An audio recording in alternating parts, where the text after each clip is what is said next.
अस्सलाम वालेकुम, सत श्री अकाल, नमस्कार दोस्तों, स्वागत है आप लोगों का यूएई के नंबर 1 हिंदी समाचार चैनल यूएई समाचार में। अगर आपने चैनल सब्सक्राइब नहीं किया है तो चैनल जरूर सब्सक्राइब करें, जिससे आप तक पहुंचते रहे आपकी खबरें आपके अपने यूएई के नंबर 1 हिंदी समाचार चैनल यूएई समाचार में।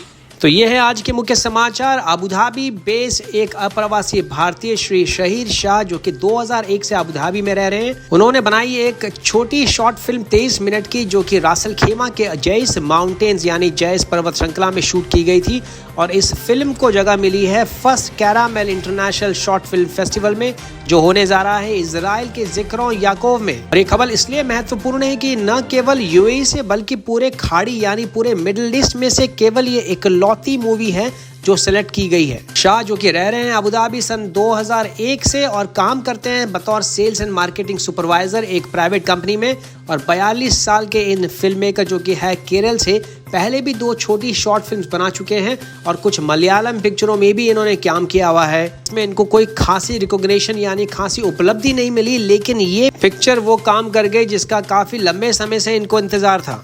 Abu Dhabi public health centre ने 10 अक्टूबर 2020 से मानसिक स्वास्थ्य के बारे में जागरूकता बढ़ाने के लिए एक अभियान की शुरुआत की है।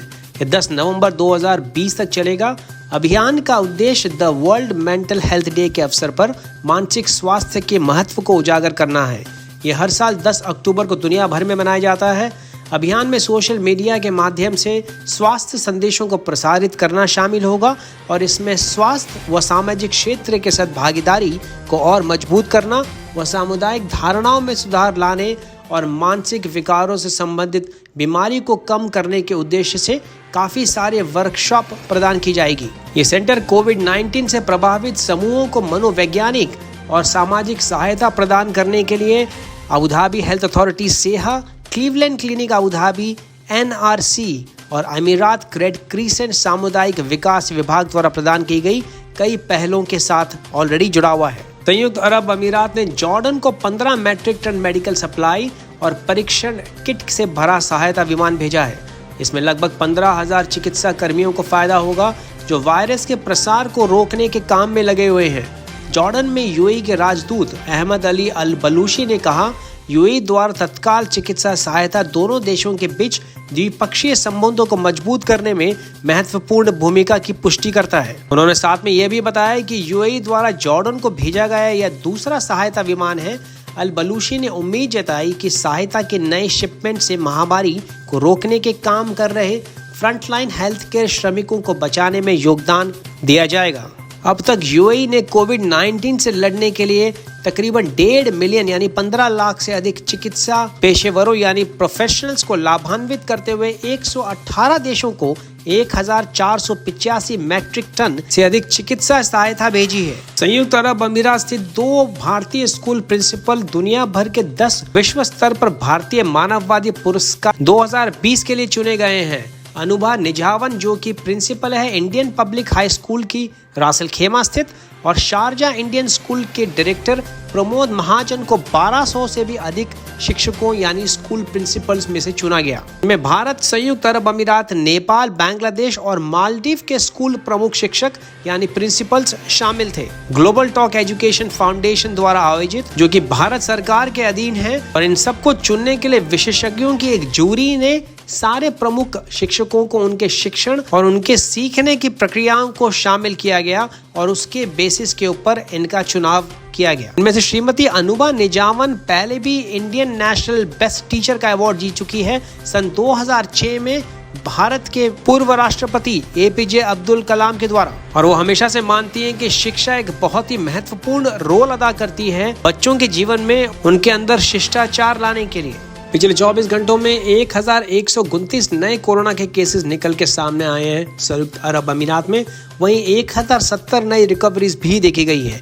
एक नई मृत्यु दर्ज हुई है, जिसको मिला के टोटल मृतकों की संख्या हो गई है 443। फिलहाल एक्टिव केसेस हैं संयुक्त अरब अमीरात में 8717। सऊदी अरेबिया के जनरल अथॉरिटी फॉर स्टैटिस्टिक्स ने एक आंकड़ा जारी किया है, जिसके तहत लेबर मार्केट में तकरीबन 19,000 लोगों की कमी आई है, क्योंकि दूसरे तिमाही के तहत लॉकडाउन के चलते काफी सारे लोगों ने अपनी नौकरी से हाथ धोया है। के अलावा GStat के डेटा के अनुसार नए प्राइवेट सेक्टर के अगर वीजास की बात करें जो कि तिमाही में इशू हुई है, वो केवल 32,030 साल, जो कि पिछले साल इसी समय 3,42,000 थी। और इन आंकड़ों से यह भी पता चलता है कि इन सारे जितने भी वीजास इशू हुई हैं उसमें तकरीबन 97% वीजास इशू होने के बावजूद इस्तेमाल नहीं की गई और बाकी 3% भी कैंसिल की गई, क्योंकि कोरोना महामारी के चलते काफी सारी फ्लाइट्स कैंसिल हो गई थी लॉकडाउन के चलते। के तहत वीजास इशू होने के बावजूद ये लोग जॉब पे रिज्यूम यानी जॉब ज्वाइन नहीं कर पाए।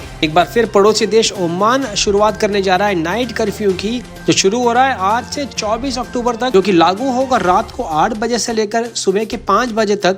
बढ़ते कोरोना वायरस के केसेस को देखते हुए सरकार ने फैसला लिया है। इस दौरान जितनी भी पब्लिक ट्रांसपोर्ट बस सर्विस है शहर के अंदरूनी हिस्सों में, वो खत्म हो जाएगी शाम को 6 बजे तक। दूसरे शहरों को कनेक्टिंग करने वाली जितनी भी बसेस हैं वो उनके टाइमिंग्स में भी बदलाव किए जाएंगे, जिससे कि वो 6 बजे तक पहुंच सके। राजधानी मस्कट में मतलब है कि इसके पहले 25 जुलाई से लेकर 8 अगस्त तक भी नाइट कर्फ्यू लागू किया गया था, शाम को 7 बजे से लेकर सुबह के 6 बजे तक। इसके अलावा सुप्रीम कमेटी ने ऐलान किया है कि ओमान में सारे के सारे बीचेस भी बंद करने जा रहे हैं अगले नोटिस तक, जिसमें शाती अल कुराम और अजीबा बीचेस भी शामिल हैं। इसके अलावा कुवैत ने सिरे से उन दावों को खारिज किया है सोशल मीडिया पे, जिसमें यह कहा गया था कि कुवैत से कुछ देशों के लिए डायरेक्ट फ्लाइट्स की शुरुआत हो चुकी है, जो कि बैन लिस्ट में शामिल हैं फिलहाल अभी तक। लोकल न्यूज़पेपर अल राय को दिए गए एक इंटरव्यू में director general of civil aviation ने अनाउंस किया है, सारी खबरों में बिल्कुल भी सच्चाई नहीं है जो कि सोशल मीडिया पे फैलाई जा रही है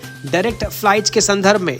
कुवैत में 58 मछुआरों को भी गिरफ्तार किया गया है पर्यावरण प्रोटेक्शन लॉ के उल्लंघन करने के लिए, ये जानकारी दी है मिनिस्ट्री ऑफ इंटीरियर ने। अलावा 11 नावों को भी सीज किया गया है। कहा जाता है कि सारी की सारी नाव कुवैत के अंदरूनी पानी के हिस्सों में पकड़ी गई, कुवैत के समुद्र किनारों से तकरीबन 1.5 किलोमीटर पानी के अंदर, के उल्लंघन करता है कुवैत के आर्टिकल नंबर 100 का पर्यावरण संरक्षण कानून के मुताबिक। बहरीन स्थित भारतीय दूतावास के अनुसार तकरीबन 29,000 भारतीय लाया जा चुका है बहरीन से भारत वंदे भारत मिशन के तहत, जो कि अभी 7वें चरण में है। मतलब है कि रविवार को मनामे से 100वीं फ्लाइट ने टेक ऑफ किया 120 यात्रियों के साथ। मिशन में तकरीबन 87 गल्फ एयर की फ्लाइट्स ने भी शिरकत ली और अब तक 5,000 से भी ज्यादा भारतीय लौट चुके हैं एयर बबल एग्रीमेंट के द्वारा भारत और बहरीन के बीच, जो कि साइन किया गया था सितंबर के महीने में। सभी की जानकारी के लिए वंदे भारत मिशन के तहत 16,86,000 भारतीय लौट चुके हैं भारत। वंदे भारत मिशन का छठा चरण जो कि तकरीबन 34 दिन चला, इसमें 1,29,197 यात्रियों को लाया गया भारत 904 चार्टर फ्लाइट्स में। अब तक वंदे भारत मिशन के छठे चरण में 3,126 फ्लाइट का संचालन किया है एयर इंडिया ने, जो कि लेके आई है अब तक 5,29,099 यात्री।